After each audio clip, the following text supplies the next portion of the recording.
परमेश्वर परगेकर. हा. मी आलो देगलूरवरून. माझं मनपा इथं काम होतं. कामास्तव आलो होतो. सदैरी माझे मित्र होते सगळेजण. मी म्हणले की बाबा तिथं टाईम ऑफ झालं तर तिथं 3 वाजता उघडणार होतं. त्याच्यासाठी म्हणलं आपल्याला भूक लागली होती, नाश्ता करावा म्हणून आम्ही कलेक्टर ऑफिसच्या इथं आलो. मग सगळेजण आमचे मित्र सगळे खिचडी खाण्यासाठी बसलो. बसल्यानंतर अर्धी खिचडी खाल्यानंतर त्याच्यामध्ये झुरळ निघाला. हे झुरळ निघाला हे झुरळ हे बघा, हे झुरळ निघाला. ती आम्ही तिथल्या व्यवस्थापकाला दाखवलं. तर व्यवस्थापक माझ्याजवळून खिचडी घेऊन फेकून दिला. फेकून देऊन मग तो म्हणतो की साहेब राहू द्या तुमची. मी म्हणलो की पैसे द्यायला गेलो. मग पैसे घेत नव्हता की साहेब तुम्ही पैसे राहू द्या आणि गलती झाली निघून जा. मग दुसरा एक व्यवस्थापक मला इथून बोलून घेतला.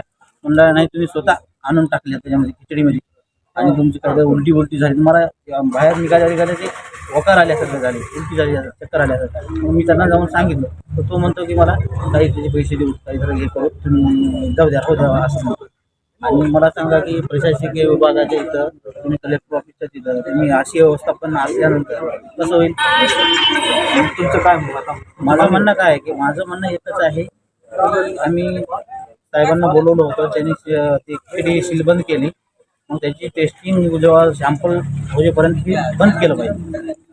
तुम्हाला काय पैसे वगैरे लागले काय हो, त्यांनी मला म्हणले की बाबा तुम्हाला काही चक्कर वगैरे दवाखान्यात नेता आम्ही तुम्हाला हे करता ते करता असं म्हणलं.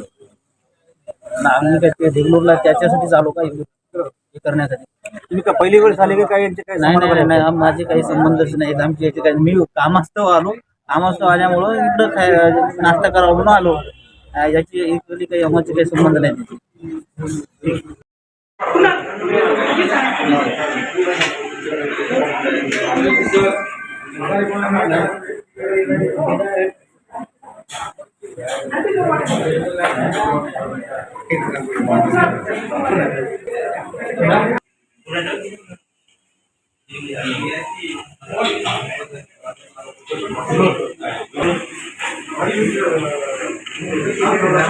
किसको टाकलं?